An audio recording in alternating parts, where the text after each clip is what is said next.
Here in this case it says the mechanical quantity which has a dimension of reciprocal of m inverse होना चाहिए. अब अगर हम notice करें किस में है, I know it is in the gravitational constant. अगर आपको एग्जैक्टली याद है सबके तो आप सीधा बोल सकते हो कि हाँ वो किस में एग्जिस्ट करते हैं, M inverse it exist in the gravitational constant. But अगर हम बात करें सबकी एंगुलर मोमेंटम की जैसे, तो एंगुलर मोमेंटम का हमारा फॉर्मूला क्या होता है, it is nothing but L would be the M is the v is there, r is there. Mass को किस में मेजर करते हैं, it is m to the power 1 only. v क्या है हमारा यहाँ पे, इट इज वेलोसिटी. वेलोसिटी को किस में करते हो, इट इज मीटर पर सेकेंड. तो हमारे पास मीटर सॉरी m 1 हो गया, m नहीं sorry it would be l क्योंकि हमारे पास मीटर है. So l1 over t1. Then we have r, r is the radius, it is metre quantity. तो हमारे पास क्या आ जाएगा l1.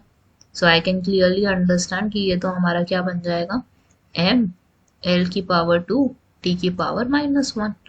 So this can not be the answer. Coefficient of thermal conductivity की अगर हम बात करें, so this is nothing but m l t to the power -3 k to the power -1.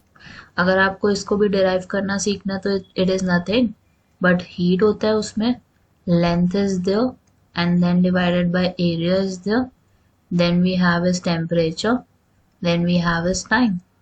तो अगर हम हीट की बात करें तो heat is measured in m l square t to the power -2 and length is the, length की value क्या होगी, l ही होगी. एरिया में क्या होगा, l square. टेम्परेचर को किस में लिखोगे, k. टाइम को किस में लिखोगे, t to the power 1. तो अगर हम इसको पूरी तरीके से सॉल्व करें तो what value you would get, here in this case you would be having m as it is, l would be there, then उसके बाद आपके पास k की पावर -1 हो जाएगी और t की पावर इन टोटल -3 होगी विच आई टोल्ड यू. ठीक है, दिस इज द डायमेंशन. और इसमें भी m इनवर्स नहीं आया ना. अब फाइनली हमारे पास क्या बचता है, torque is there. Torque is nothing but force into distance.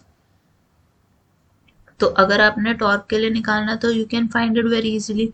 Force का हमें पता है डायरेक्ट फॉर्मूला, या फोर्स को भी आप इसको थोड़ा सा चेंज करना चाहो तो this can be there, force into distance is there क्योंकि लेवर आर्म होता है. एफ हमारे पास क्या होता है, mass into acceleration.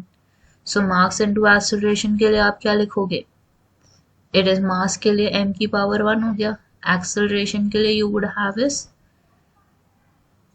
It is nothing but distance over time square. So that can be distance square and time would be time square as well. So here in this case you would get m to the power 1. distance का कितना होता है l square और t नीचे था ना, इसका मतलब t की पावर -2 आ गई. This cannot be there. अब लास्ट ही बचता है हमारे पास which is a gravitational constant.